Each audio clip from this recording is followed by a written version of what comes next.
Property development is seen as risky. It's seen as the way that you can really lose a lot of money quite quickly if you do it incorrectly. It can also be seen as a way to fast track your path to financial freedom.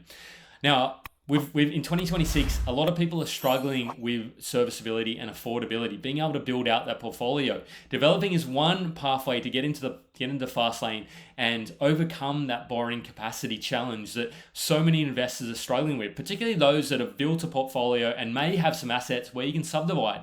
It's that exciting bolt-on strategy where you can continue to build out your portfolio and reach towards your financial goals. This is the quintessential exciting thing where we go through the ins and outs of the property. We talk about financing. We talk about how to find the sites, how to negotiate them.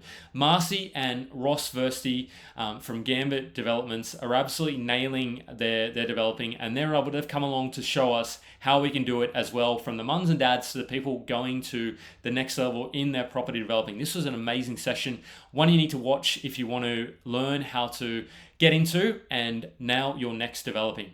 Hey everybody, I'm Jeff Miles, and together with Joe Tugg, we've created Australia's largest property investing Facebook group with now over 85,000 property investors. And each week we interview top property investment experts. And this week was no different. We've got Marci Wild and Ross Versteegh, a first time for two guests from Gambit Developments. And we had an amazing session talking about property developing. So let's dive in.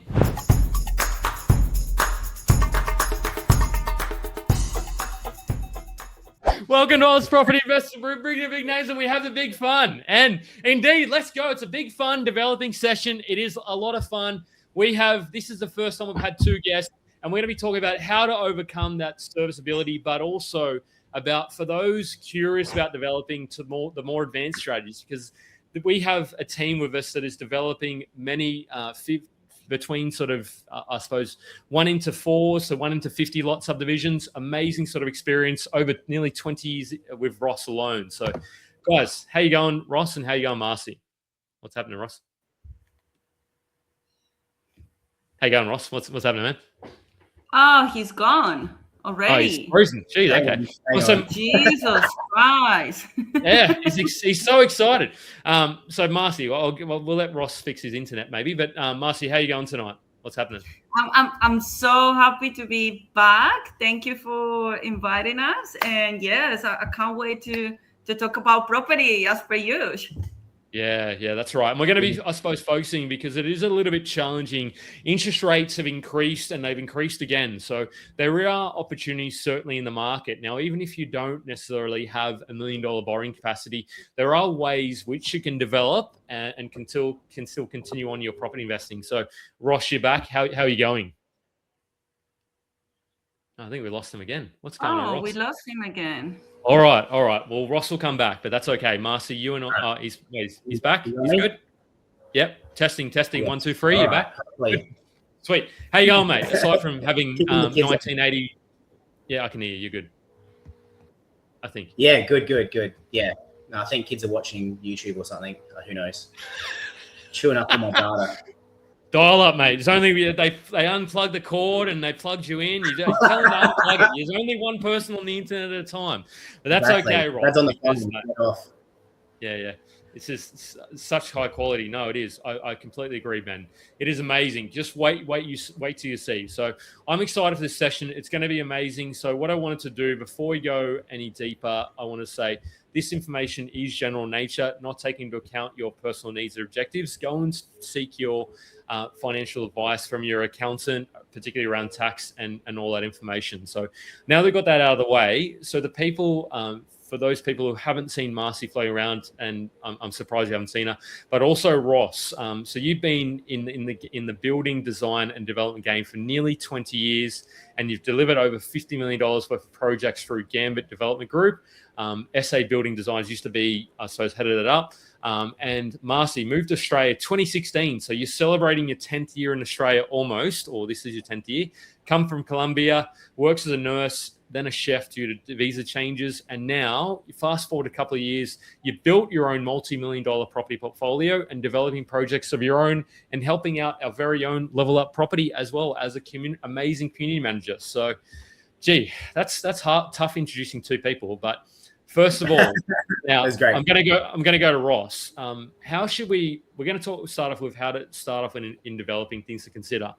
How should we think about developing, Ross? Yeah, I like to think of developing as more of an active strategy. You know, where we're forcing growth onto a property rather than waiting for time to make it grow. More like day trading as opposed to long-term investing in the S&P. That's the way I like to think of it anyway. Yeah, S&P 500. Yep. Great. Interesting take. I like it. I like and Marci, how do you think about developing? When somebody comes to you and says, Marci, tell me all about developing. What do I need to know? How do you think about it? I think a development through my lens is a way to add value. It's a value add. So for example, if I bought a property with zero growth, I can add value and I can manufacture that growth. But nowadays, because everything is booming, if you catch like 10% growth, in the way that I'm thinking is like, okay, I can subdivide that growth in 3 pieces, in 2 pieces, or in the pieces that I want to cut it off. So that's the way that I've seen, like, not only I'm getting the new growth, I manufacture growth on top of that growth that I already getting inside of my portfolio. Yeah, I can see why she's working for Gambit, Ross. That's an amazing, well thought through answer, because I completely agree with, like, yes, Ross, it is an active strategy, 100%. It's also that way to add the value manufacturer. And we were talking about this before. The reason why I wanted to get you guys on, because you're actively doing this day in, day out in the Adelaide market. And I see the posts and I hear the conversations, and you call me, you tell me about it, and it's a way that you can make money in most markets, pretty much almost any market, because you're not relying, as Marci said, it is an ability to add and manufacture that value. So to me, that's why I'm excited to talk developing and as a way to overcome that serviceability. Now, and borrowing capacity. Now, it doesn't come without risks. I won't. We shouldn't sugarcoat that. So we might as well talk about the risks up front, and then we can kind of sprinkle it through. How do you think about, is there risk in developing, Ross, or is it? 100%. Yeah, developing is super risky. You know, we're dealing with leverage, we're dealing with unknowns, future predictions on many different scales. Yeah, developing is super risky. So, you know, having a robust, you know, spreadsheet or feasibility is extremely important. Yeah. And how do you, Marci, you've done a lot of buy and holding, and you've also done developing. How do you sort of then think about and compare and contrast the risks between, and how do we mitigate those risks as well? Because that's what I want to know. It's like, great, you're telling me it's risky, but what do I do about that risk? Well, I think it does, like, first thing first, I think it's important to know exactly how you're going to execute the exit strategy. And it's all about that. How am I going to execute the exit strategy and work with the worst case scenario? If I feel comfortable with my worst case scenario, then I'm happy to wear the risk. But if from now I'm trying to project the worst case scenario and I'm not happy with that, I don't think that I'm ready to proceed or to go forward with the development project. Nice. I tend to agree, and we've sort of covered off those introductory sort of items and talk to that as to what developing is, what risk is, and how to mitigate it. And we'll talk about those throughout. And throw your questions, team, because we can make this as interactive as we can. So if you've got questions about developing, or you're starting off, you're concerned, or you're more advanced, how to get to that next level, let us know, because we, the guys are a pretty open book, and we can talk to that. But Ross, if I was starting off in my developing journey, what are the sort of key things what sort of projects should I be thinking of in terms of if I'm just kicking off and want to dabble into development? Yeah, just starting off, you know, you want to go for a pretty simple project, you know, something like a 1:2, where it might be keeping an existing house so you can mitigate the downside risk. You know, then obviously if you've got a little bit more tolerance or capital, you know, potentially a 1:3, where you can really confirm up those numbers. But yeah, your first ones are generally, and the hammerheads and the 1:2s where you're keeping, they're not the most profitable deals, but they have the least downside risk. So they're the least risky of all the development types, because you can usually have a project, you can add value to it if you're a bit handy. You know, you can do renos. You can also get a tenant involved if you don't need to renovate it. You know, that's going to help with your holding costs. So it just gives you a bit more optionality for your development. So yeah, as I did, my first 3 projects were all hammerheads or corner blocks, where we could keep existing houses, and you could put some labor into them to increase the value of the house while you also force the growth in the backyard. Yeah. Is there anything you want to add to what sort of things people should be looking for on their first project, Marci? Like, I know that's a tough question because it's very broad, but what things should people be thinking of in their first project? I think that we should stick on why we're doing the development. I always trying to go to the brief and to the why. Like, so for example, some people wants to make money and they're like financial driven. They just want to make the money and that's what they care the most. There are another type of people that they just outcome driven. What is the mean? I met with a lot of people, they don't care even if they break even or they don't make money, but they just want to create that extra dwelling or that extra house because the daughter, the family, the friends, is a way to help them to start within the, the real estate or get into the market. So I've seen a lot of people that they utilize the gold mine that they already have, and they just trying to share a little bit of that mine. So yeah, definitely, I think we need to start to ask ourselves, why do I want to get into development, and why do I want to achieve once when I get into development? Yeah, I really like that answer, both your answers there, because you sort of, Ross, I think you mostly look at, okay, what does the project look like, and what are we actually doing? How do we identify that? And Marci, you are amazing at that as well, but you actually strip it back. That's why you guys are the dynamic developing duo, the triple D, not the double, but the triple D, because you guys actually come at it from a lot of different angles. You're like, okay, great. What is the perfect? Why are we doing this? And then you go out there and you find it, Marci. You look to how we achieve that project, because I think that's absolutely vital in any investing that we're going to do. Like starting with the end in mind, because you can I suppose get too caught up in looking for that unicorn that's 20+% return, and then you're like, well, okay, great. Do I need a 20% return on this project? If the project is costing me $1 million and I'm able to make 15% on that, that's potentially 150,000. Now, is that in your risk tolerance? Maybe, maybe not. But I suppose then if you strip it back and say, okay, doing this development deal means I can get into the next buy and hold. It means I can go on holidays for a year, whatever. So stripping it back to the reason will actually then you'll be able to then identify and start to plug those numbers in your feasibility. And I don't know, is that how you kind of think about it as well, Ross? Yeah, definitely. Because it really, working out your why is going to give you a lot more, I guess, comfort in the future when you end up just chasing the money. Because it's pretty easy, once you work out how to do developments, to just keep doing the next one, slightly bigger, lots bigger, and you just keep chasing the money because it's fun. But if you don't keep a conscious, forefront of your mind of like what is your why as why you're doing it, is it to pay off your primary place? Is it to put your kids through a good school? Is it, so you can give back to community? Whatever it is, that's going to be able to keep you going forward. Yeah. The thing I also wanted to say, because we're talking about the initial sort of ideas and concepts developing, and then we'll go into more the fundamentals of things to look for, the joint venturing, the financing piece as well. So I think that's kind of an interesting piece and important. But Marci, I wanted to say, well, what are the ways that you've seen, and Marci and Ross, probably we'll go Marci first. What is the Jeff couldn't do a fit of fourth and screen. That's right. I'm looking at the comments now. So poor Nathan. So it's a triple threat. I've asked Nathan to come on the podcast 18 times, so it's not my fault really. It's not my fault that he's not on the podcast. But Marci, so if somebody's got an existing portfolio buy and hold, what are the things they should be looking for value add and developing? Is it the subdivision plays? If they've got a corner block, what are those things that the levers they can pull to add some value in their existing portfolio? Well, that's the beauty of development. Like nowadays, everyone knows that it's really hard to buy. So let's say, for example, that I'm tapped out.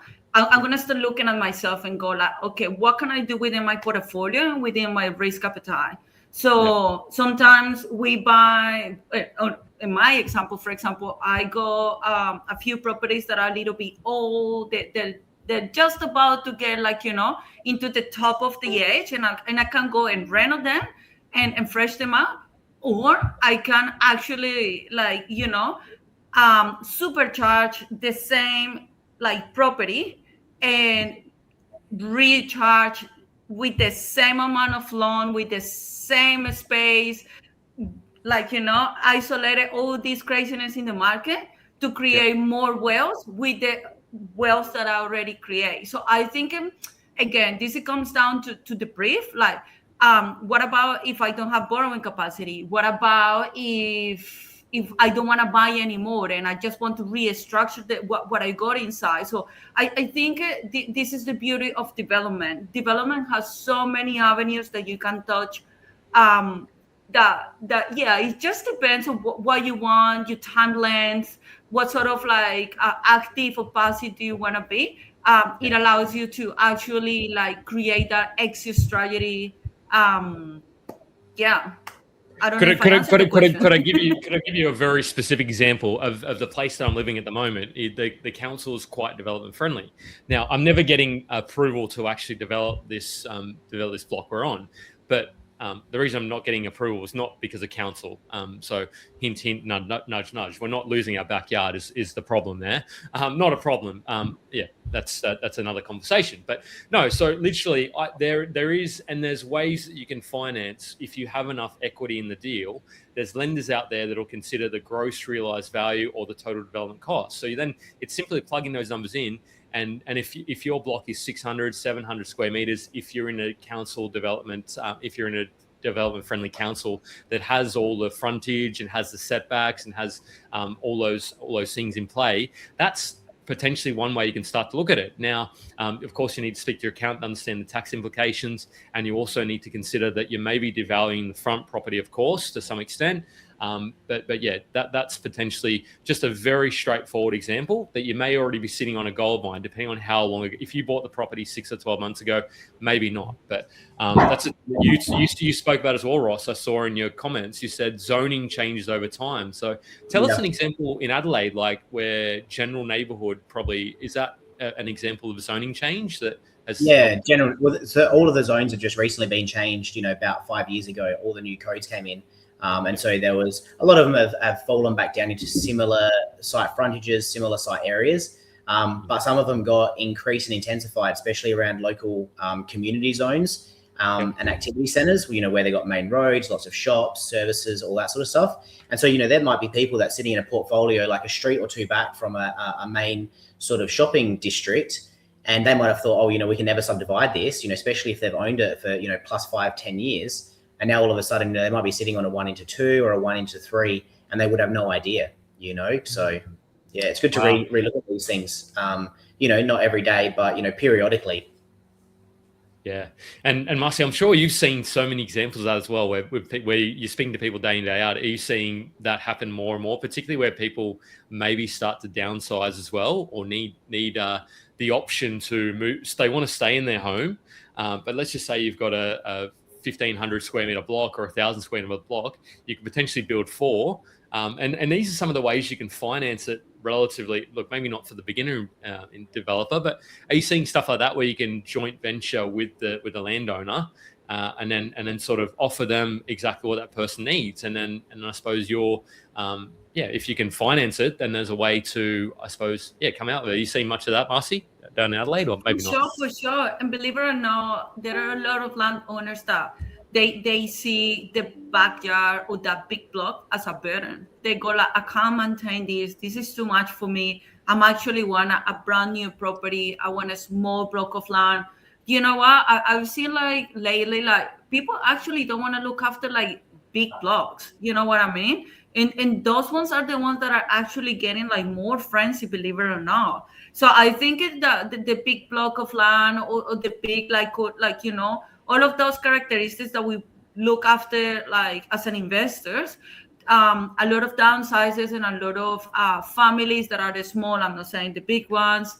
And even young couples, they don't want to look after like a loan, like doing the loan and do all of those bits and pieces because everyone is so busy. So it adds like an extra task in their life. So people actually want a nice house with a little bit of backyard where they can see, they can put the plants and the little chihuahua and they're happy, and happy days. Oh, wow. So yeah, I like that. There. That's it. And to your point, if there's enough equity in the property, you may be able to then sort of secure depending on the size of the project and the funds required. You can actually you can develop that fairly comfortably. Yes, you're going to struggle to keep the properties posted if you don't have the serviceability, but then that way you can start to roll profits from one deal into another, and then you're like, okay, wow, and then you're starting to and Greg's asked a great question as well. Look, it's a little bit technical on the accounting side, but I want to throw to Teddy's question. Look, Teddy loves Grovedale, mate. He's not saying Grovedale tonight, which is, but he said, look, I can answer this one, and I'll throw a question to you guys. So he said, would you recommend any suburbs in Geelong or Melbourne or Geelong for less than 900 that are good to land bank now and then develop in the future? Mate, look, there's dozens, maybe not dozens, but there's at least half a dozen suburbs in Geelong. You've got Carrara, Nolane, you've got Thompson, you've got, now I'm not saying, I mean, there are sort of those corner blocks. There are opportunities there. Look, I would have liked that opportunity a lot more 6 or 12 months ago, because now people are really starting to cotton on to what they're sitting on. But yeah, if you've got an old tired house on a corner block that's really nicely positioned, and that's across Australia, it's not necessarily unique to Geelong, to Melbourne. And I wanted to ask you guys, are there any kind of sneaky suburbs in Adelaide that you can mention that you're not going to increase competition for yourself, or how do you guys think? Old Ranella, that's a good one. Okay. But yeah, what's actually, I'll ask the question a little bit differently, and probably to Marci, and we'll go to Ross as well. What are the things in Adelaide in particular that we can sort of, that may be some opportunities? Maybe, mate. Adelaide is the queen. I've been saying this all the way through, and you don't believe me. Adelaide is doing so well. Yeah, like what are the little quirks? Is it kind of that where you can do the dispensation, where you can fit an extra block on? What sort of things should we be thinking about? Oh, well, yeah, there's still so much opportunity. And that's the beauty of development. Again, let's assume that Adelaide is in a flat market. We can still manufacture that growth. Actually, development works better in a flat market, which is beautiful. So even if the market slow down, beautiful, excellent, everyone can go and we can keep making money in Adelaide. So yeah, no, for sure. It's opportunity in Adelaide, and Adelaide has a great flexibility to do a lot of things, not only by corner blocks, because everyone thinks like, I need to have a corner block. No, there are different shapes and forms that we can be creative. And that's the other thing about development. You can be as creative as much as you want, or as little as you need. Yeah. I'll throw this one to you guys now. I can jump in here a little bit. What do you guys think? Now, this is obviously, I put the disclaimer up at the front, so go and speak to your amazing accountant. What do you guys think is the most tax-effective strategy to build up your knowledge and experience in a company name, personal name?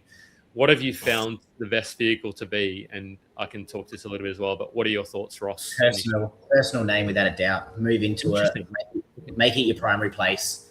Get all of the okay. Yeah. Be a gypsy. You want to learn, make sure the government doesn't take their cut.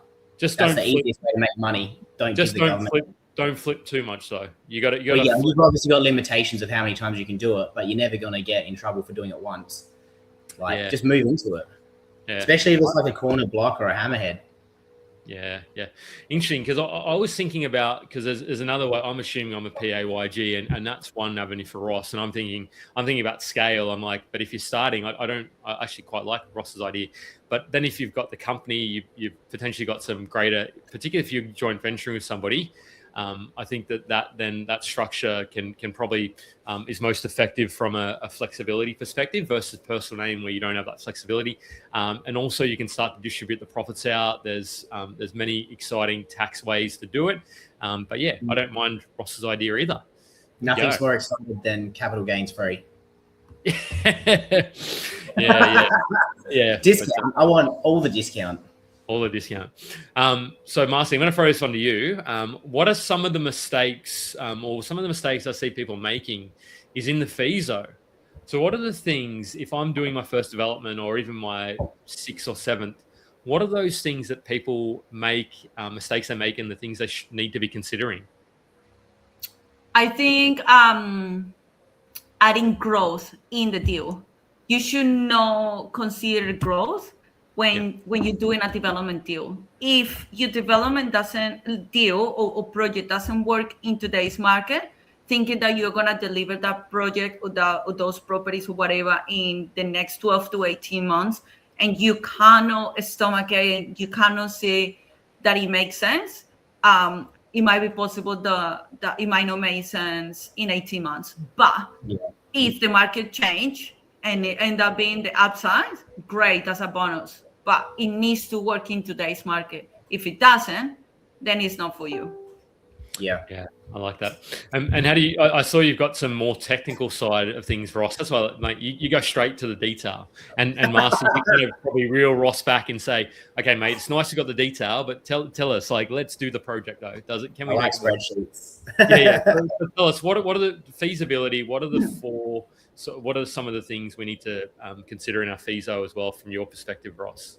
Yeah, like, so how I run deals is basically there's 4 levers that you can really pull on to make, and this goes to what Marci was saying about, adding in growth. So one of the biggest levers we've got is resales. If you think that your 3 houses are going to sell for $1 million each, even just a small increase in that or a small decrease in that is going to have a really overweighted effect on your profit or your loss.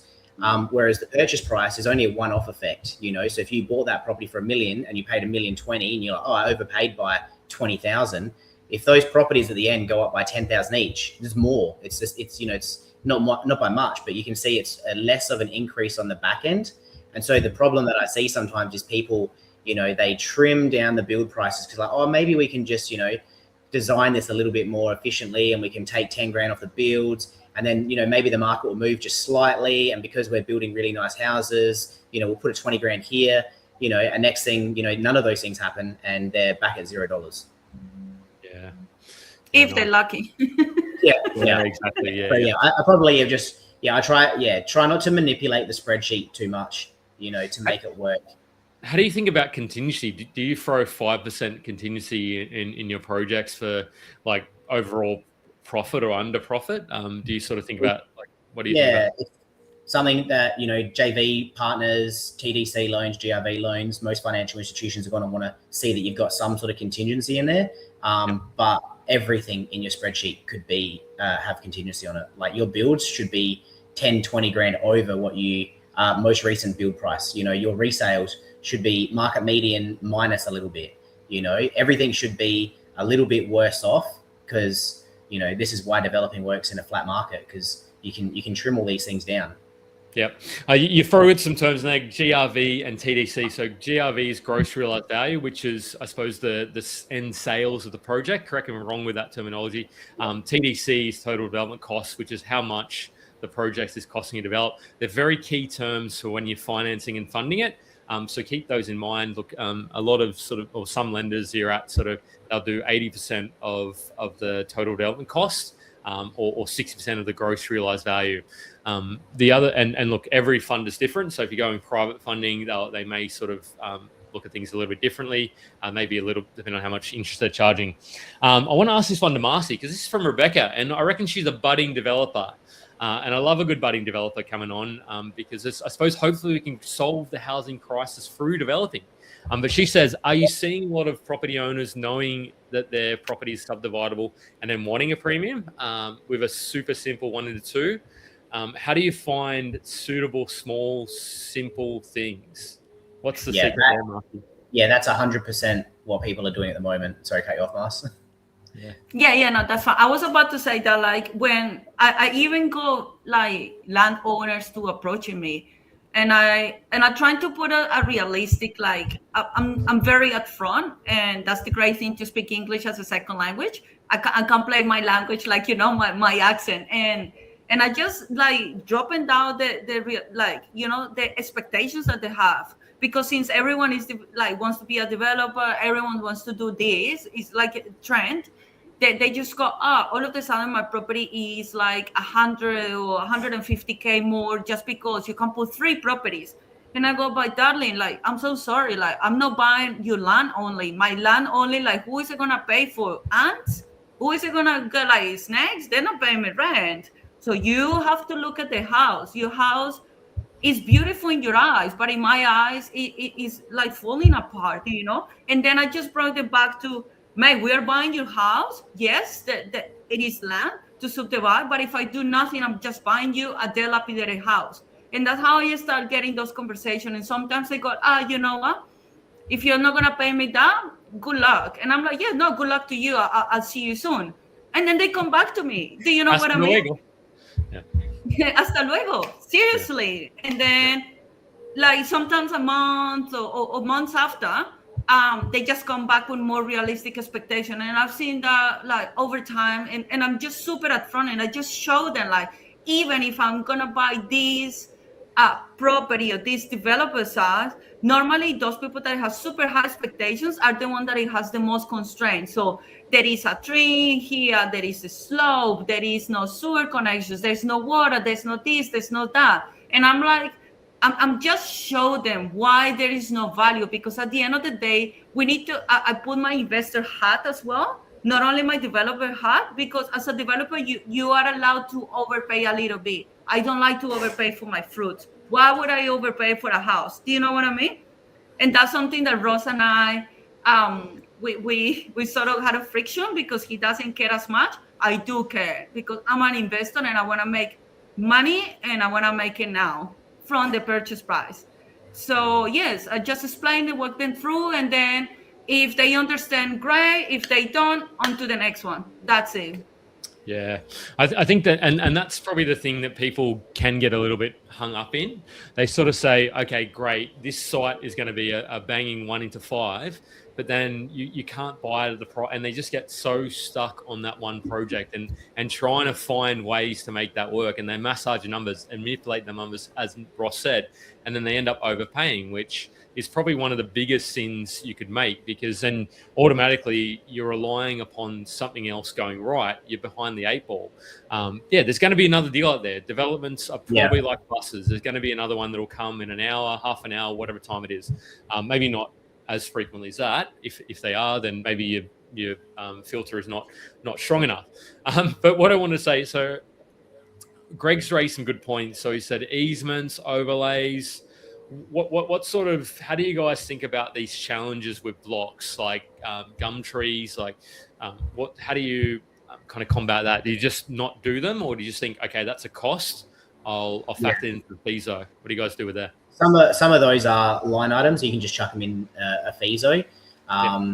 Easements, they're less difficult to get around, especially if they're in the back, because you need private open space. So like houses need backyard and front yard typically, so they're usually not as bad. If they run along the side, you might need to be a little bit more creative with your design, because effectively the easement's created because of the service underground, right? And so if something goes wrong with that service, you need that service provider to be able to gain access to it. So you may be using paving instead of concrete, maybe doing a freestanding carport instead of an under main roof garage. So easements are more design constraints. Certainly not a bad negotiation tool either. Then you've got, what was the other thing? Trees, gum trees. Yeah, be friends with an arborist, basically. It's the only way. The rules changed, I don't know, it feels like recently, but it feels like we've been dealing with trees forever, maybe a year or so ago. Significant trees are no longer an issue, or not as big an issue? No, they all became a big issue. So they went down from 2 meters down to 1 meter in diameter. And they added a bunch of other trees onto like the restricted list. And so it became more complex. So basically every site we have to assess the trees to see, which ones can go, which ones can't go. It's not just based on, hey, that branch looks dangerous. Council don't care about that. You need a proper arborist report. So yeah, having someone like that can come out, because you can allow $3-5 to get rid of a tree, but if you can't get rid of the tree at all because council won't let you because it's on the restricted list, then what are you going to do? And don't get rid of it yourself, because that could wind you up. Yeah, I know. I see people comment and say, well, that tree happened to get. It's like, well, I don't know. That just, you're opening up a can of worms. Marci, on that point, the arborist comment, for example, Marci, I want to know, because you're probably dealing with these people day in, day out. What are those critical people on the team, and how do you identify who you want on your team? Like, is it town planner? Is it designer / builder, architect, those sort of people? For those who haven't done a project, who are those people on your team, and how do you identify them? Yeah. Also, I would like to add something to Ross before I answer to that. Like, when you look at the complex size, that's what we like, or especially that's what I like to see, because if you can solve those harder problems that nobody wants to touch, that's when you make the most money out of it. It's, for example, in property, like a long time ago, nobody wants to buy like the old ugly ducky property, all of that, but now everyone wants that because they can see the value that they can add. Same in development. Like, I think the buy and hold is a foundational, very strong foundational, base to go into development. So that, just to keep that in mind. The second thing, I will always have by my side like architects, surveyors, arborists in my, like in Adelaide case, private town planners, engineers. Well, it's a bunch of people that you can see. Your accountant, very important. Mortgage broker, because how are you gonna get the money? Do you know what I mean?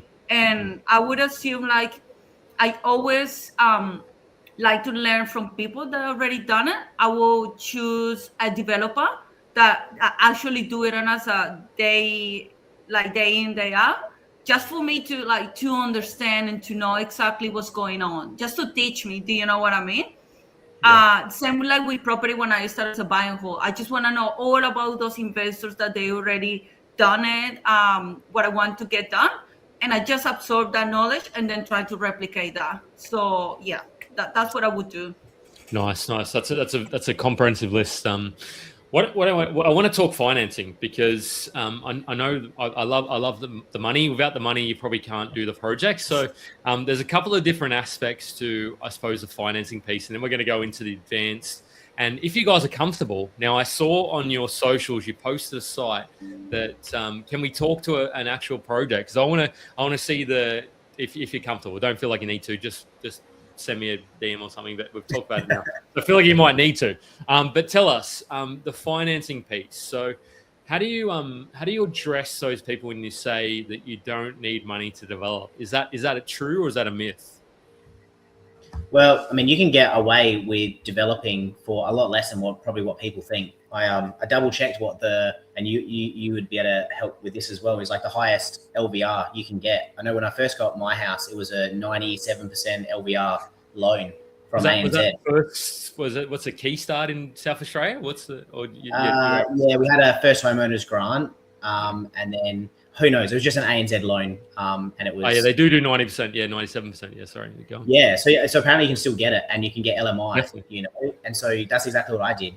And then so if you factor that in, you got closing costs. If you go buy a property for $600K, you got your closing costs, your LMI, and your development costs. You could be sub $100,000. That's not a 1 into 3 site. Be clever, do a hammerhead or a corner block where you're living in it as well. And then, I mean, $100,000. I mean, it's still a lot of money. It's a lot of money, but probably less than what people think you need to get into developing. Are you going to make $1 million? Probably not. You'll probably make 50 to 100 grand, but that's a good return on your money.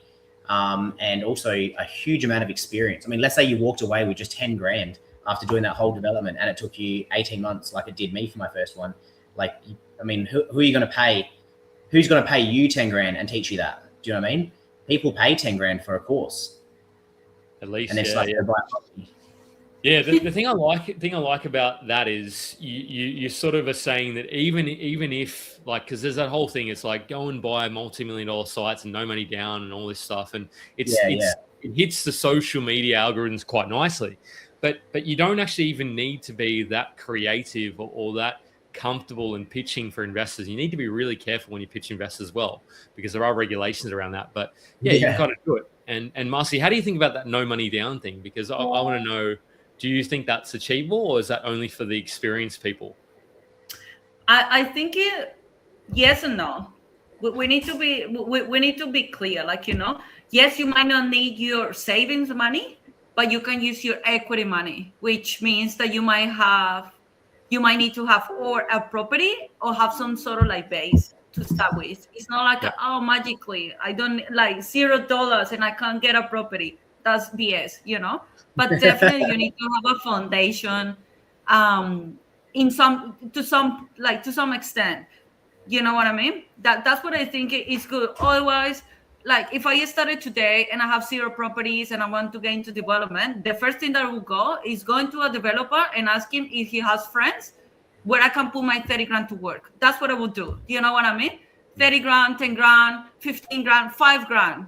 But I would just go there and expose myself to make my money work. Instead of 4%, I will get 10%. Great. I'm winning. You know what I mean? No banks are gonna give me 10%. We'll talk about that whole joint venture money partner thing. So I think though that's an important conversation to have, and that's probably more where people are wanting to take the more passive path.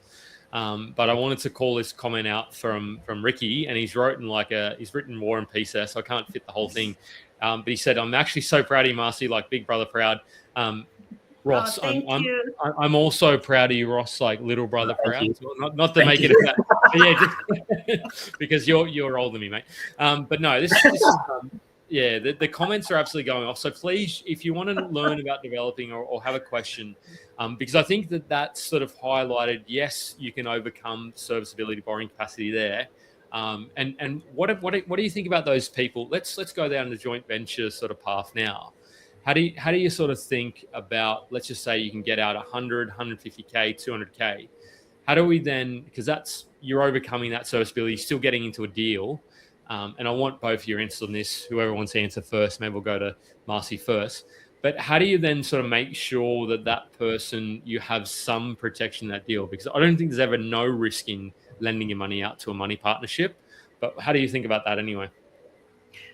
No financial advice. This is general advice, just so you know. Right. You said at the start, so you can. No, just making sure.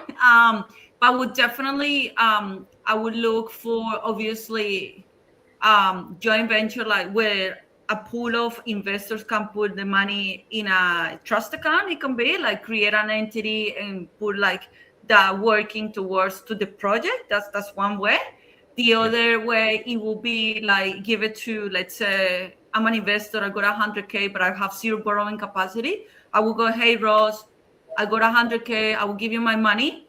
I want to have some sort of like skin on the game, and I would like to be part of the property as well. Like I want to put my name on.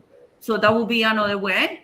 Or thirdly, if I don't want to do any of that paperwork and I'm like, oh, I can't be bothered, give me like 20% or 15% of my money, and I want it in 12 months, something like that. That's the way that I've seen it, and I will structure it if I have like 0 borrowing capacity, like nothing left. I would strongly suggest you definitely get some paperwork, just to pull that. But having said that, I've seen, I mean, paper's only really as good as the thing it's written on anyway. So it's kind of, do you trust that person? So I don't disagree with Marci, but I've done ones where there's been not a lot of paperwork, and I've been the one enforcing and saying, I've been the one with my name on the title, and I've said, hey, look, I think we should get some paperwork on this. Because I think, Ross, you wrote some comments on this, the roles and responsibilities. Like, how do you kind of think about, how do you play that out in a joint venture or money partner relationship? Relationship, that's exactly it. It's communication. You have to have boundaries, roles, expectations clearly set out. Verbally is great, but at some point you really need to put pen to paper and make sure that, is the money partner, are they in for percentage on their money and they're completely hands off the project? Are they in with percentage, and are they also learning about how the project goes ahead? Are they just a finance partner? Like for borrowing capacity, are they the time partner? Are they going to be contributing stuff as well? Maybe you're doing a deal with, I don't know, a landscaper or someone that actually does a bit more site work. And so, who's bringing what contribution to the deal? And then making sure that's clearly illustrated, so then there's no confusion down the track. Another good thing as well with JV partners, like when we do it, is making sure that your end outcome is clearly defined. If you're going to be selling land packages, if you're going to be building out, expected time frames. It's just keeping communication open and having a clear thing. You certainly can change it. We had a couple of JVs through COVID where we'd sold one block and then the next block had a contract pull out, and we went, fuck it, we'll just build. There was, can't say that. We just built out instead. And guess what? We capitalized on the growth. We worked it out. We did the maths in the spreadsheet and went, with that sale that settled, we've now got enough holding capacity to finish off the build. We'll build. And then by the time that happened, market took off by like 20%, 25%. Plus we weren't selling a block of land anymore. We were solving another problem, which is a house on it, which was fully finished. And so, we ended up making like almost 2 times what we expected out of the spreadsheet by staying flexible, based on market conditions. These are just conversations you need to have with your JV partner. He could have easily have just said, look, I want my money back ASAP. Let's just drop the price on the land. Who cares? Let's just get it going. But instead he went, yeah, cool. Let's keep it moving to try and get the best outcome. Yeah, I think people are really interested in this joint venture and how to do things creatively because the audience is starting to roll in. And we'll sort of throw us your questions on the whole joint ventures and things that you want to know about that, because I think that you've got really experienced people on this chat and this conversation, Marci and Ross, and not so much me, but yeah, the guys, they're really experienced. Marci, I want to know, because I'm going to change tracks a little bit for just a minute. I want to know, what was your first development deal and what did it all look? It can be either yours personally or one you're working on for other people. What did that look like? So in my head, I started in my own portfolio, but my partner unfortunately is still like, it's still cautious. But yeah. I already started getting some initial due diligence in one of my properties in a regional SA. I'm literally just waiting for my partner to say yes, and I will pull the trigger. Unfortunately, that's not the case. So that's that. The ones that I'm doing at the moment are for clients, and is actually doing pretty well. I got the site acquisition for them, and I'm going all the way through into titles. So that's what I'm at. And also I've seen through Ross and Nathan, which is the other guy that we work with, how they coming along, from beginning where you get this property that is about to falling apart into 3 new titles or 3 new properties, which is beautiful. So that's what I'm at the moment. Wow. Nicely done, Marci. Well done. You're going from strength to strength. Well done. That's Marci's a very quick learner as well. Ricky's comment, proud big brother moment, but apparently overshot at a bar in Melbourne. So guys, we're going to throw to our first sponsor, and then I want to talk a little bit more about financing, because about the ways you can actually do it, like the pathways. Like, is there the private? Is there the non-bank lender? I can help out a little bit if you need, but you guys do many of these projects, so you can talk about raising sort of funds and the things you need to think about, because I think that's where we can potentially overcome that serviceability once you have got into a few deals. So we've taken people on the journey. So let's throw to our first sponsor and we'll come right back. Everywhere you look, someone else is making money in property except for you. Your mate, he just bought a house. It's already gone up $100,000. There's some bloke on Facebook, he's bragging about pulling in a 7% rental yield. Meanwhile, you're stuck scrolling real estate and domain, confused as hell and having no idea about where to start. Or maybe you're that mate that's got $100,000 in equity. You have a few properties under your belt, but you feel stuck. You're unsure about how to scale without over-leveraging and not knowing what the next right move is. So why does it feel like everyone else has some kind of secret that you're missing out on? It's because they do. There's a reason some people keep stacking properties while others sit on the sidelines stacking excuses. There's a reason why some investors buy under market value while others pay too much. There's a reason why investors know the hot spots before there's any heat. And there's a reason that some people build $150,000 in passive income while others just spend years thinking about it. And it comes down to knowledge. And that's exactly why Jeff Miles and I, Joe Tucker, created the Level Up Property course to hand you the exact step-by-step process that we've used to buy over $100 million worth of property in today's market. We've built Australia's largest property investment community with over 80,000 members, and we help everyday investors secure hundreds of thousands of dollars in equity, all without wasting years of their life trying to figure it out the hard way. Making an uneducated decision on the biggest purchase in your life is just gambling with your future. Stop it. Get some help. And this isn't just another how to buy property course. Let's be clear though, this course isn't free.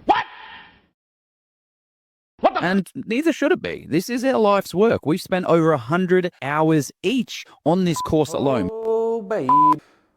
Okay, video number 3. Number 4 with million does...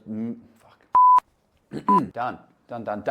We've got decades of experience, millions of dollars in deals distilled into a repeatable process that you can take away for yourself. If you're looking for free advice, there's plenty of noise out there. You can go and find that if you'd like. But if you want real...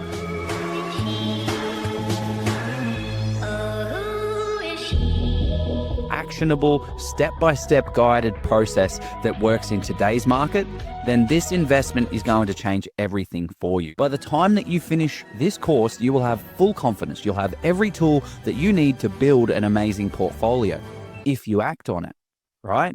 Which is why we have mentoring built in. So we kick you up the butt to make sure that you're kicking your goals. So the real question is, how much longer are you going to watch everyone else making money in property before you jump in and start playing the property game properly?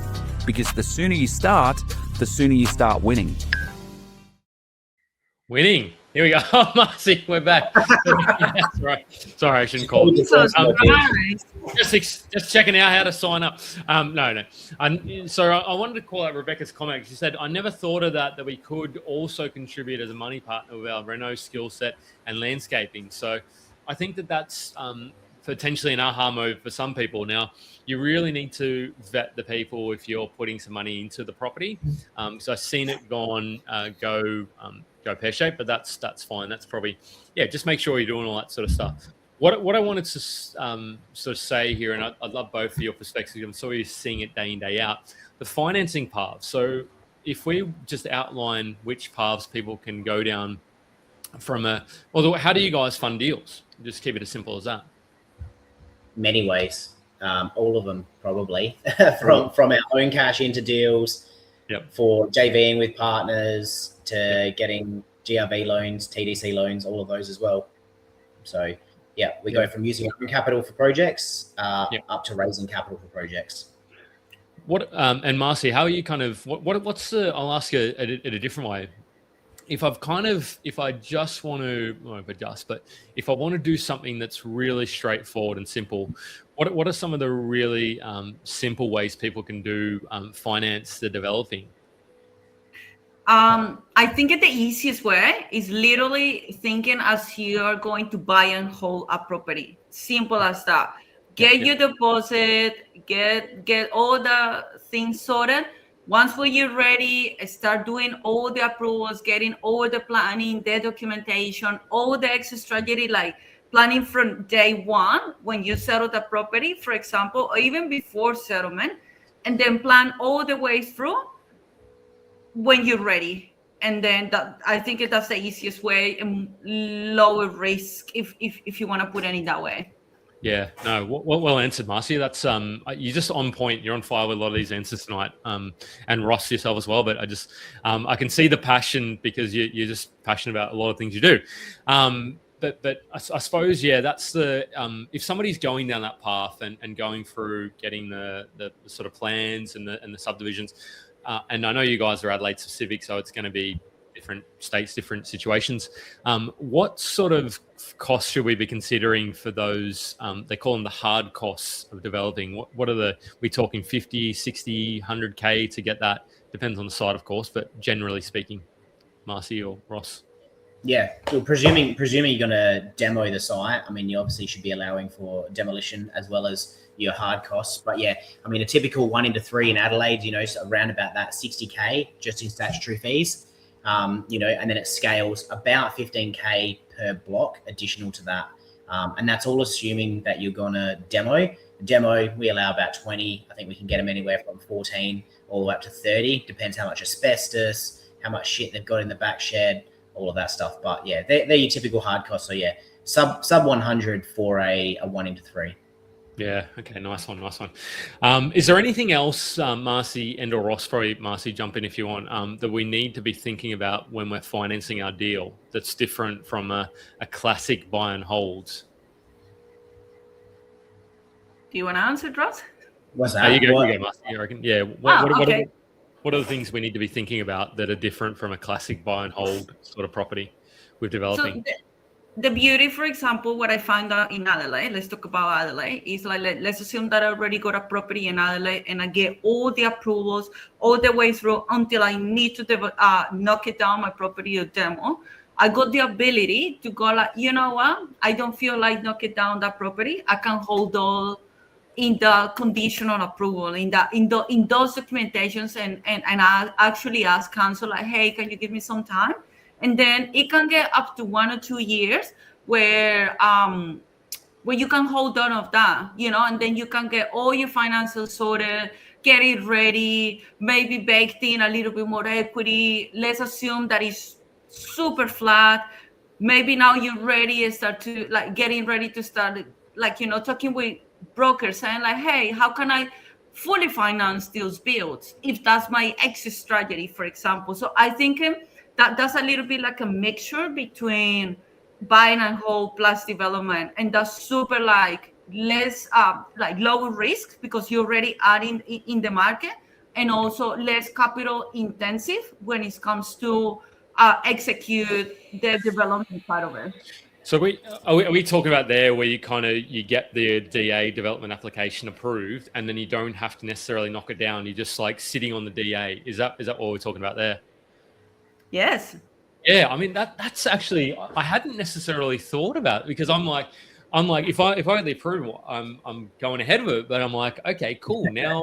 And I suppose the only, like, this would probably work really well where you've JV'd with maybe if the landowner is not super attached to doing it quickly, because then you could be like, you could hold that property with no money down and then wait for extra equity to be built in the property, and the benefit for them is they're making more, or you're making more as a developer potentially, and the end product if the landowner's getting, so wow, that's I like, that's, you just think outside the box. Well done. That's good on you.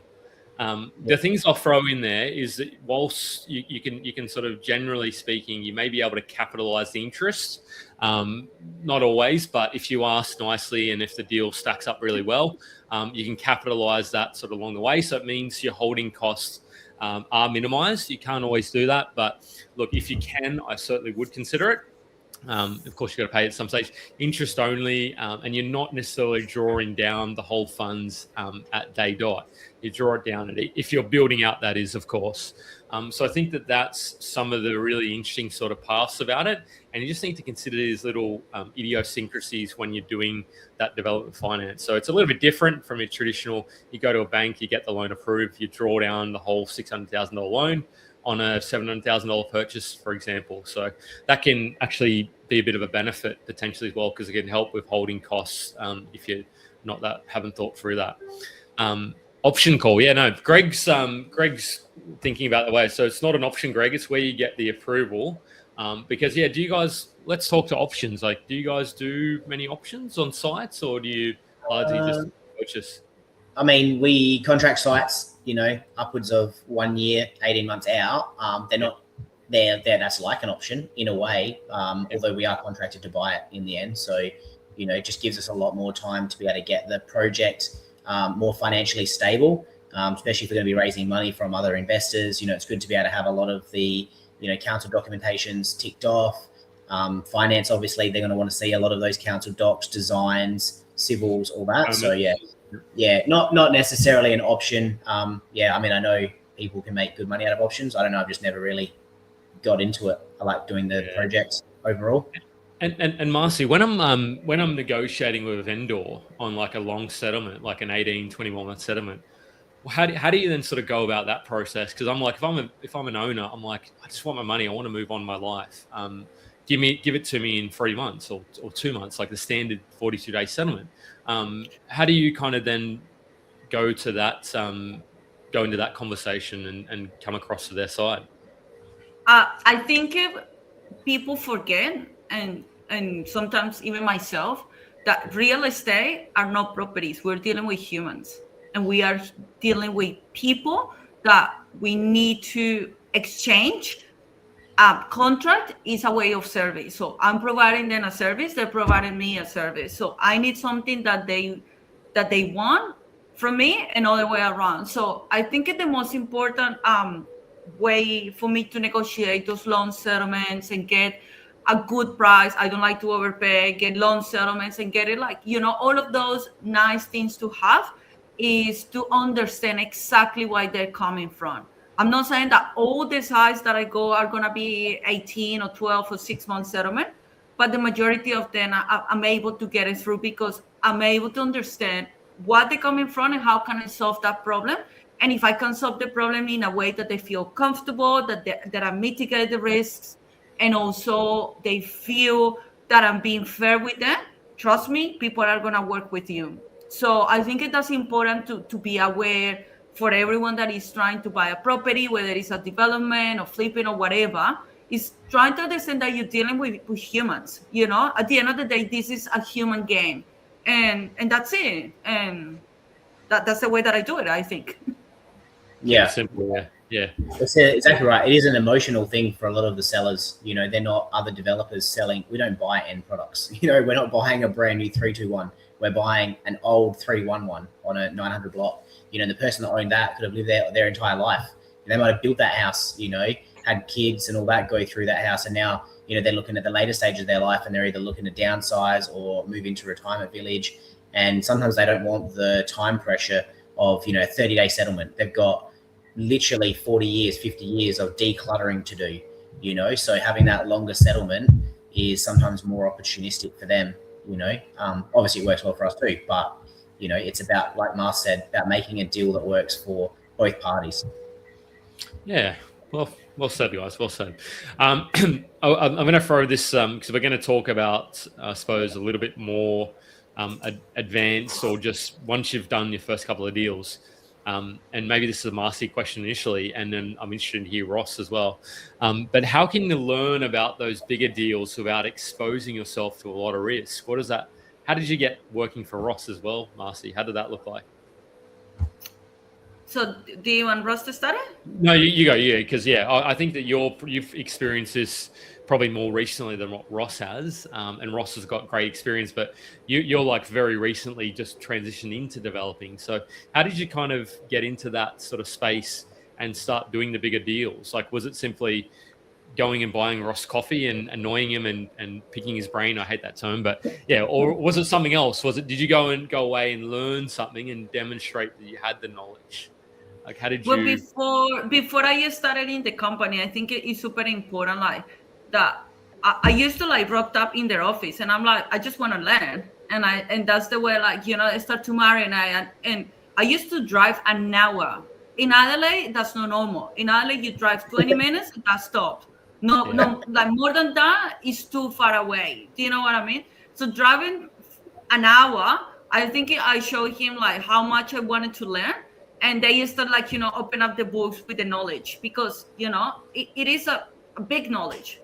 So coming back from that principle, I start feel more comfortable and confident to pull the trigger into putting on the offer properties for clients. I wouldn't feel comfortable personally to get deals super huge, 8 dwellings or 10 dwellings or 15 dwellings, just because I feel like I don't want to get there yet. I want to learn from small and it's slowly but surely getting into those big size. However, if you throw it at me a big size, I would do it. Do you know what I mean? But actively seeking, no. If it comes in my face, let's do it. Again, I think applies the same principle, just in a bigger numbers. I think if it works in today's market and if it makes sense, it's all about bigger numbers. That's all. Yeah. Well said, well answered. And Ross, I'll tweak the question for you, because I want to know, how do you think about the bigger sites versus the smaller ones? Is it the same process, bigger number, or is it, okay, there's actually another 18 steps you need to consider on a bigger site? What does that look like for you? Yeah, there's definitely a lot more steps in bigger sites than small ones. I thought it was going to be pretty similar. I mean, it is in a way, but there's definitely a few more things that you need to consider. Obviously your civils, that's going to be a way bigger cost. You got service upgrades. Quantity surveyors. Yeah, quantity surveyors. That's for finance is completely different. You're not going to ANZ probably to get them to try and help finance some of this stuff. Yeah, absolutely. Everything on a large scale development is different from a small scale development. And are you finding on those bigger sites you also need some pre-sales, or they're not seeking pre-sales with private funding sort of thing? Depends on, I guess, how good the deal is, like how it stacks. But you're generally going to need some pre-sales, and that's just for the bank security. They want to know that whatever you're actually planning on developing and providing, people actually want that in the real market. Yeah, so, it makes like a proof of concept. It's definitely different. Yeah, nice. I love what Marci said about small developments. That's really how I got into doing some of the bigger stuff as well, is literally just going and meeting with people that already do the big stuff and just asking questions, walking around their sites, just trying to be around the people that you want to try and emulate. Yeah, nice. I love Rebecca. She's pretty much comes to most of our sessions. Eventually, I said to Rebecca, we'll get you on a live session soon. You should be coming on. But she said, Marci, you mentioned that you want to understand the human, and I think that's something I can do, but I feel it's hard to do through their agent. Do you mainly source off market, not actually with an agent as a potential Oh, you're just answering it now. But for the benefit of those listening along, how do you think about that? Can you communicate? Do you mostly try and do them off market, or is there, even through an agent, you can also communicate as well?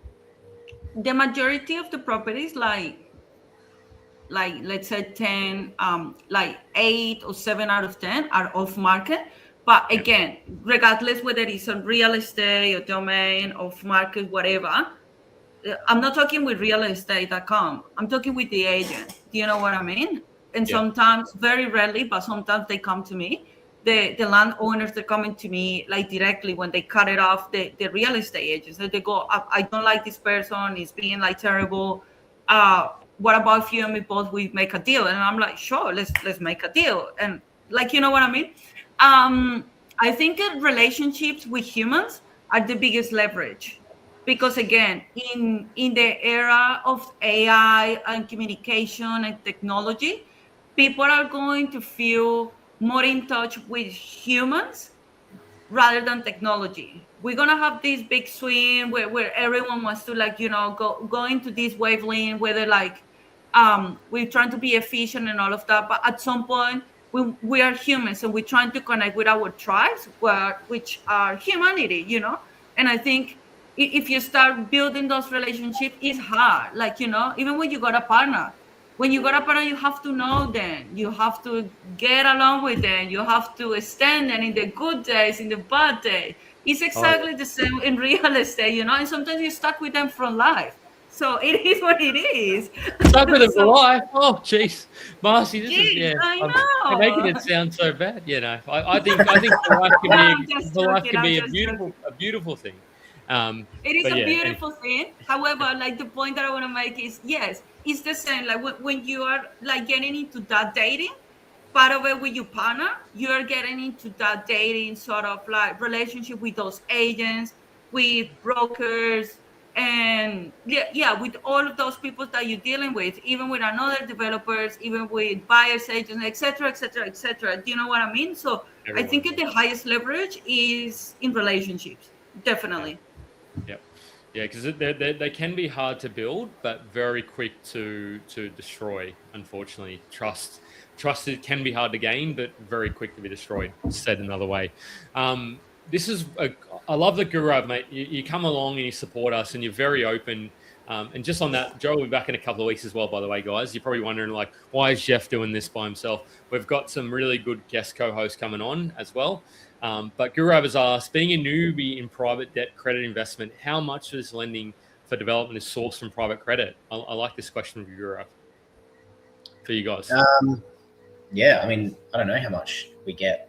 I don't have a figure, to be fair. I mean, like I said, a lot of our projects, clients are funding themselves.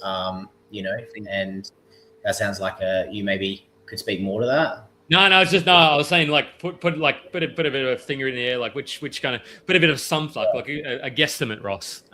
You reckon 40, 50, 60% is coming from, or are you guys doing a lot through bank funding, non-bank sort of stuff? No, I'd probably say you're probably right. Yeah, it's probably close on 40 or 50%, probably coming from private. You know what I mean? It makes sense, particularly on the bigger sites, I imagine. Yeah, superannuation funds. You got other investment funds, and it all just trickles down to private lending for us anyway. Yeah, and on that question, because Marci, you may be dealing with the investors now, even the bigger sort of guys and girls that are out there providing you guys funds. If somebody wanted to do that themselves, be the developer and raise capital, what are the sort of really critical, tough questions that these funders ask you guys on your deals? I think the most important thing that they want to see is, I don't like to call feasibility, but yes, the feasibility of the case study of the project. I think that's the main thing. They want to know exactly the numbers. They want to be like reinsured, because remember, who is taking the whole risks? The bank. So you need to give them something that they're going to feel like, great. If I'm going to lose, I'm able to get my capital back. So definitely you have to show like a strong case scenario where they feel comfortable with the risk that they're going to take on you or on the project. The other thing that lenders are always asking for is like recent history of previous developments. If you go private lending, they're probably going to want to see, previous projects, completion dates, profit, all of that sort of stuff. So yeah, FISO is super important, as is, how capable are you as a developer? Yeah. And I would imagine that, because there's different, I suppose you've got first mortgage security. Do you guys kind of blend your funds? And when we talk about blending funds, the capital stack, do you guys go too deep into the capital stack, like mezz funding, and No. you just keep it simple? Okay, fair enough. Yeah. We want one person on there. That's it. Yeah. Wow, that shows a real vote of confidence that you can do that, because a lot of people, they kind of are able to get X amount, and then they have to top it up with 10, 15, 20% at, I don't know, 15, 20% cash, which starts to get a little bit expensive, but Anyway, we'll throw to our second sponsor. If you guys are comfortable, I'd love to hear about your latest deal. If you're not, or just pick a deal, because I want to show the good people of the Oz property. And if you're not watching YouTube, jump on YouTube, because I'll give you probably 5-10 minutes, because we'll go through some questions. But if there's one that your favorite project, so if you had pictures or whatever, that'd be. If you can't share pictures, you can just talk to it. But we'll go to our final sponsor of the night, and then we'll come back and throw some questions. So and then talk to a deal. Let's talk to a deal.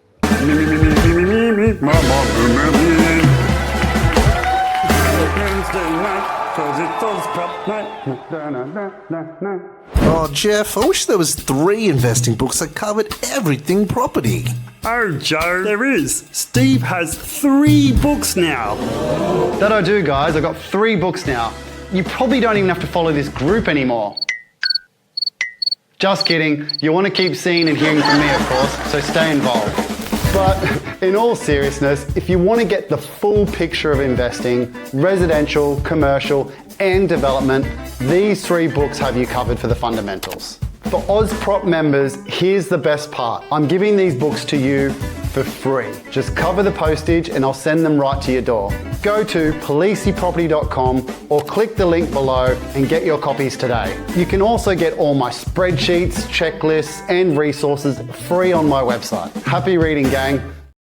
Happy reading indeed. And he's been talking about it for about 6 months now. Steve's, they're about to have their second. So I will probably send a message, just check in to make sure everything's all good. But no, so a question, I did ask this of Marci, but I didn't ask it. Yeah, I want to hear about just the guys having a chat about which deal they're going to share.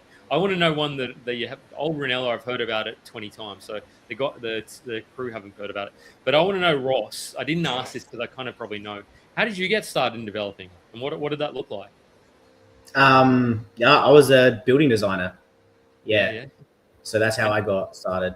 Just drew a house in the backyard of my first house and went, oh, it works. Surely council will approve it. Can't be that hard. Simpler times, right? Or was that not to be the case?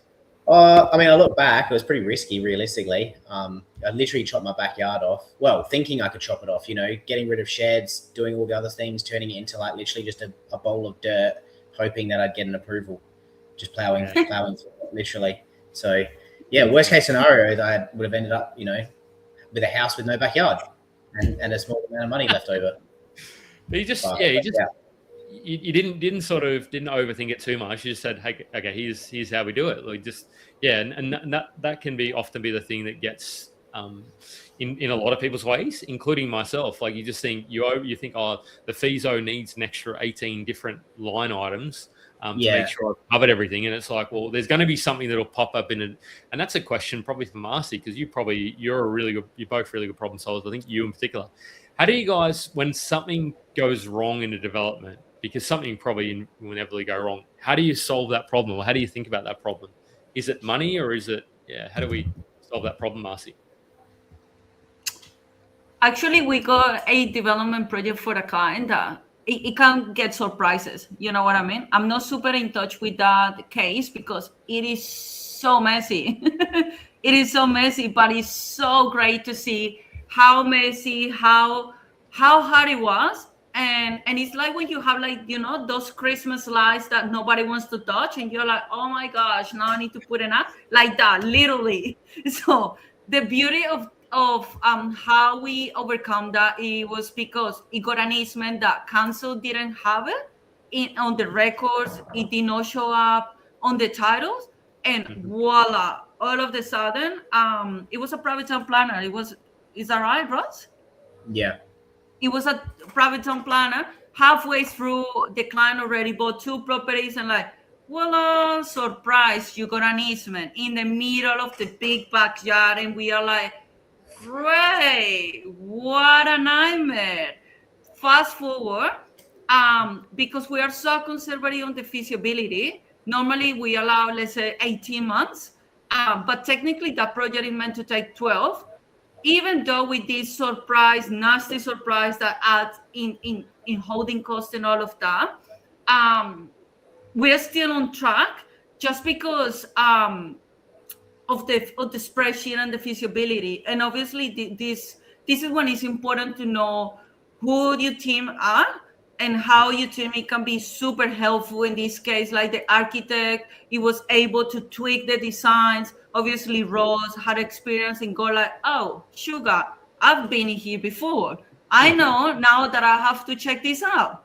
This could be a situation. It's the same when you buy your first property. So in your first property, you go like, oh, there's moisture. That's okay, should be right. But in the second one, when you realize the moisture is actually could be detrimental, or it shouldn't be that bad, then you go like, I remember in my last property, I have this issue. It's exactly the same thing. It's like a little bit of generate those pathways in your brain, how to overcome those issues.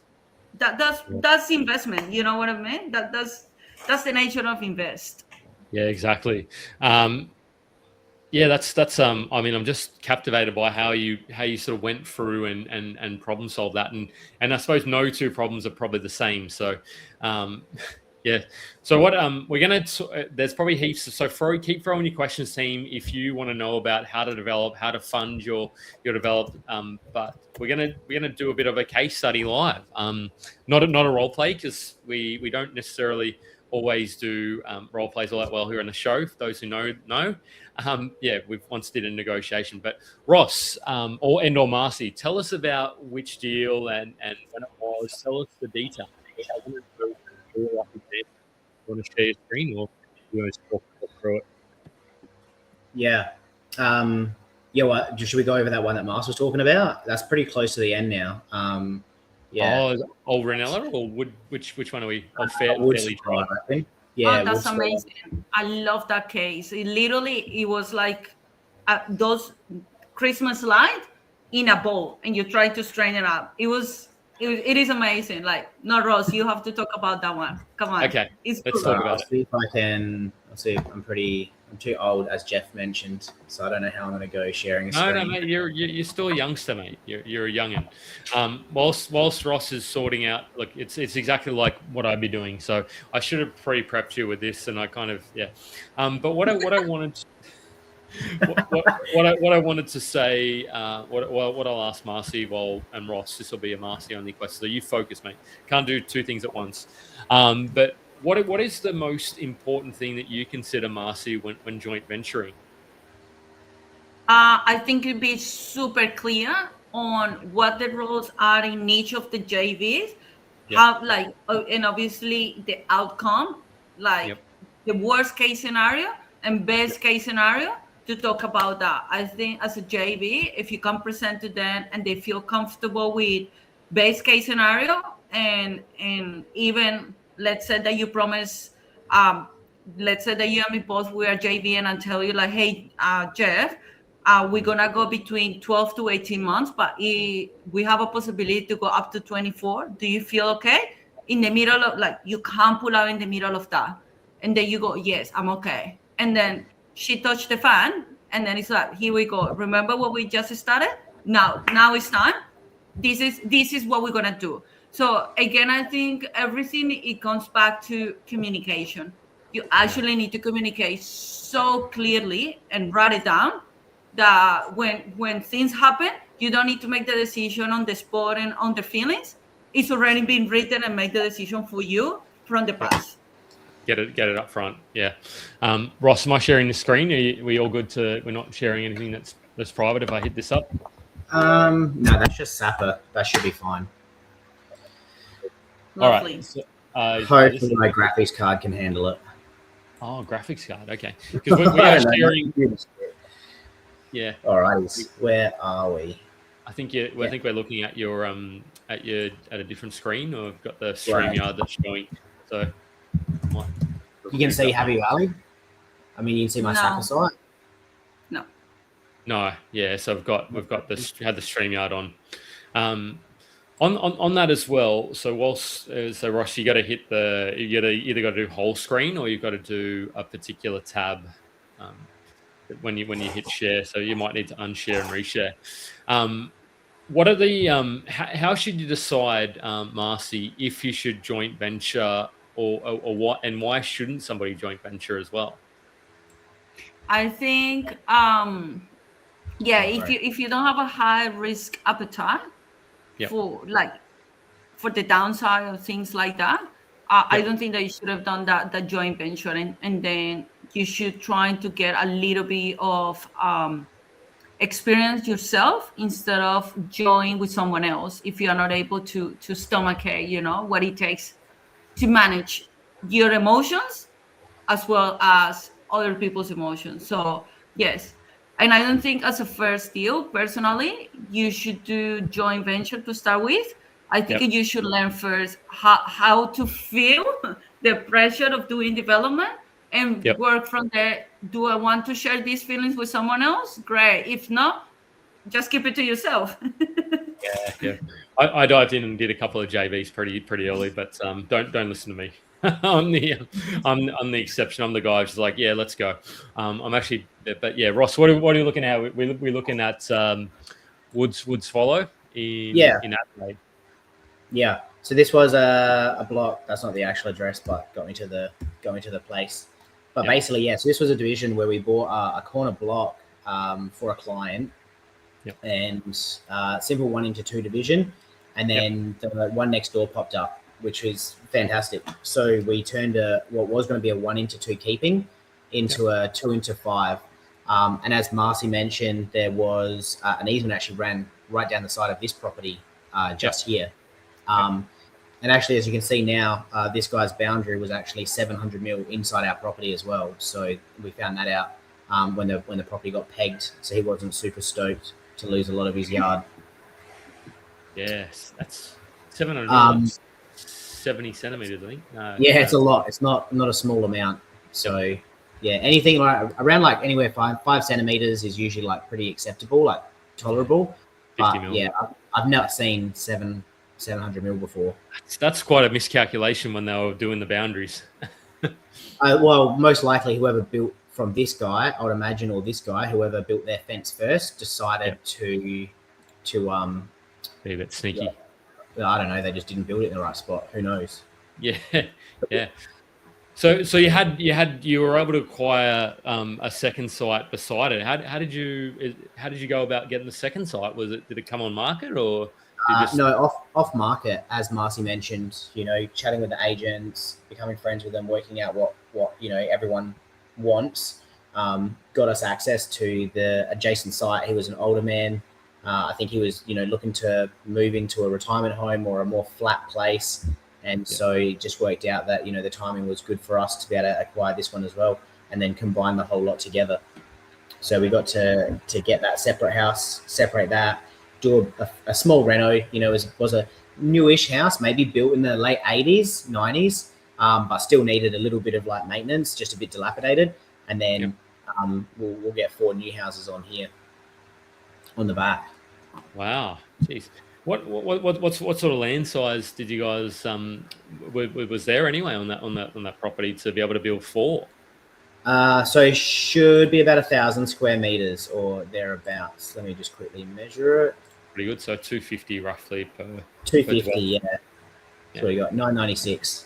Yeah. Presumably measured properly. So 1,000 square. So it's compliant.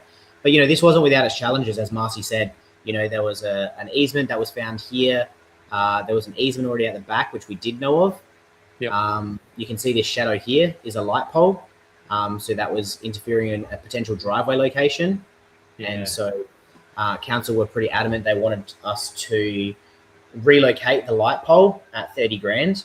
And we were thinking we would rather spend 5 on engineering to not have to move the light pole.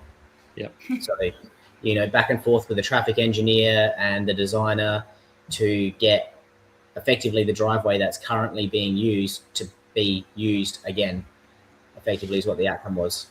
So kind of like a dual, like both residences are able to use that driveway. Is that kind of what you end up doing? No, so this property here has a driveway at the top, and this one here now has access to this. I will see if I can quickly pull up. Hang on, I'll stop sharing for a second. And so this one's currently one that's still in progress. Like you're going to build out the back. Yeah, it's on the market now, actually. I believe. Yep. So you're not going to build out, or you've got the plans approved and you're going to sell it sort of as it is. Correct.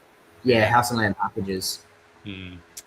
What's the what do you reckon? How long do you reckon it would take to sort of finalize the project versus? I mean, maybe we're talking about something that maybe is it more profitable to build, but I suppose that would take more time. Yeah, it's probably about 9 more months of construction. Yeah. So yeah, Google Street.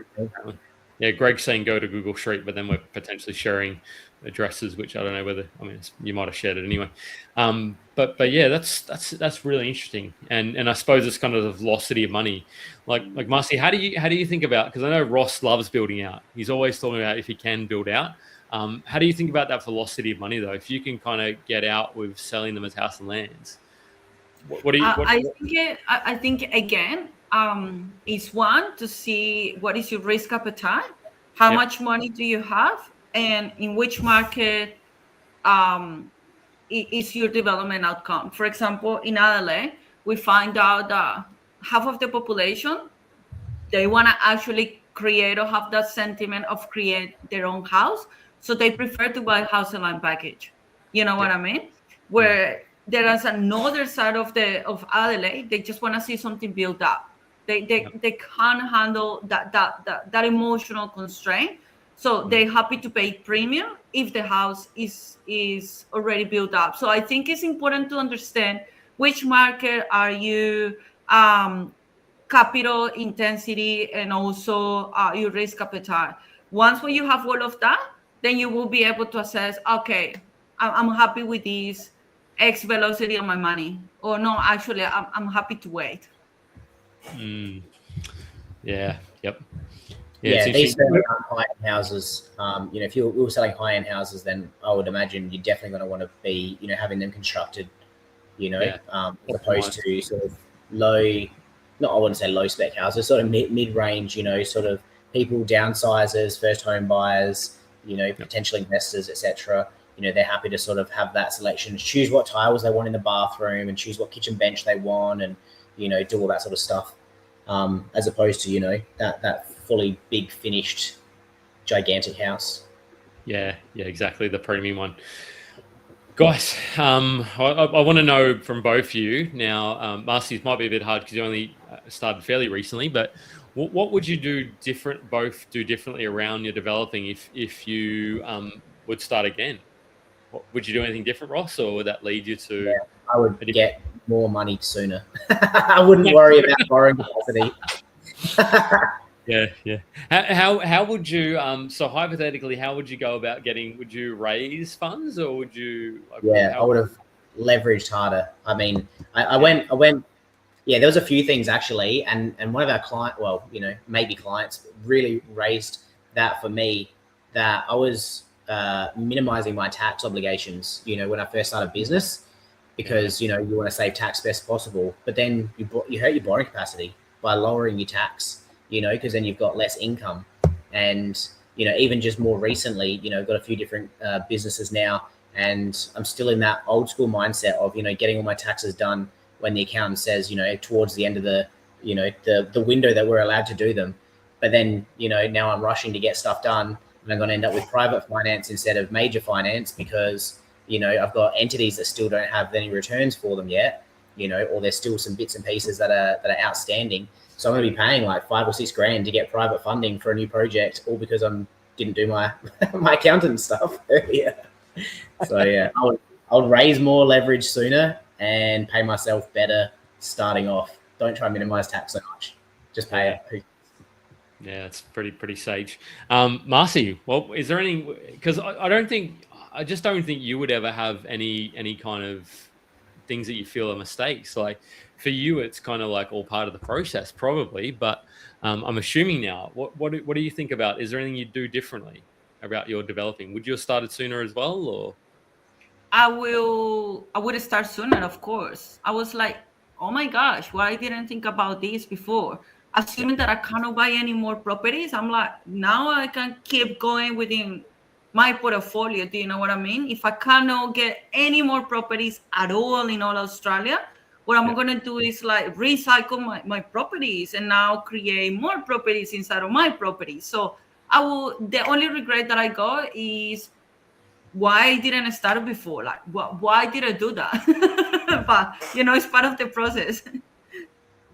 Yeah, of course. That's just trying to think. Yeah, when I ask this question, I think, well, what would I have done differently? Because I actually don't know. Because I'd probably get a project. Yeah. Well, no, I've done a couple of projects. I have. Of course, I've even talked about it on this podcast. So go back and subscribe and look at those projects that we've done. But yeah. One thing. So guys, this has been an amazing session. Thank you both for coming on and sharing your knowledge and wisdom in an hour and a half of your precious Wednesday nights. Because time these days is most certainly money. It always has been.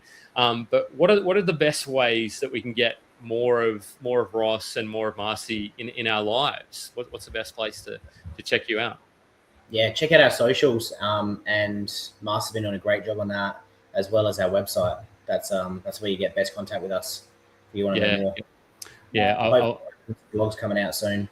Vlogs, wow, man! You guys are absolutely destroying the socials. I think the algorithm's quite tuned, but yeah, check out the. These guys I like. I'm like, these guys are doing good stuff. I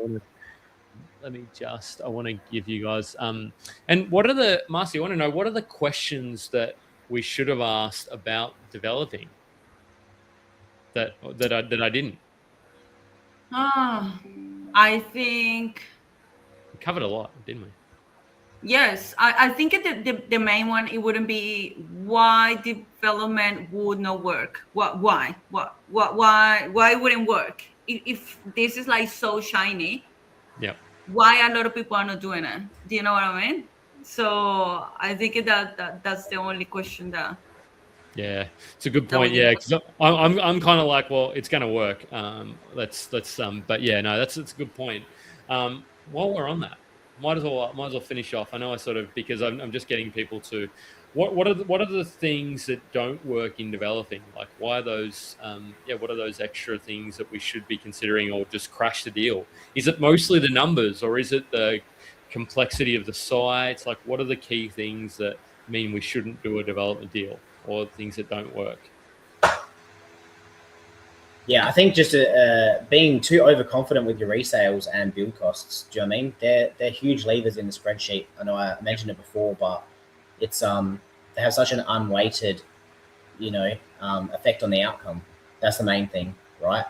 So, and then obviously just doing your due diligence. I mean, there's lots of things that can go wrong on a project: overlays, trees. We've got country fire service here as well. So depending on where you're building, you might have to have like increased like bushfire resistance levels, etc. I know that's around all of Australia, BOW is. So you can try and cross off all of these things, but some of these things are actually just going to be a line item. A BOW rating of, I think that site there, that had a BOW rating. Guess what? CFS was involved. What did it cost us? I don't know, like a few weeks and not much else. So it wasn't really that bad in the end. The designs will have to be bushfire rated. That's fine. Yeah. Yeah, wow. And what about yourself, Marci? What are those things that are anything to add on to Ross, and then we'll wrap it up. We'll get everybody home for the night. I think do a proper due diligence, and for you to be able to get that proper due diligence, you have to understand what are the risks associated with development. So it's like same like when you do a pre-inspection, buying a property as a buying and hold. So you need to know X, Y, and Z, whatever. Same thing with development. And understand what is the meaning of that risk. That's it. And I think that covered it off exactly what Ross says does. Just a little sprinkle of Marce. Yeah. Name it, number it, and number it. Name it, number it, and number it is the kind of thing that, and that was a Steve Ignitism. We talk about name what the risk is, number it, and tell us how much it's going to cost to solve it, etc., or what the risk is, and then number it, as in, okay, I'm either going on with it or I'm not going with it. That's a bit of a framework potentially. Guys, amazing session. Thank you very much for coming on. As Joe loves to say, let's go develop a property instead of buy a property. See everybody. See you next week. Gotcha.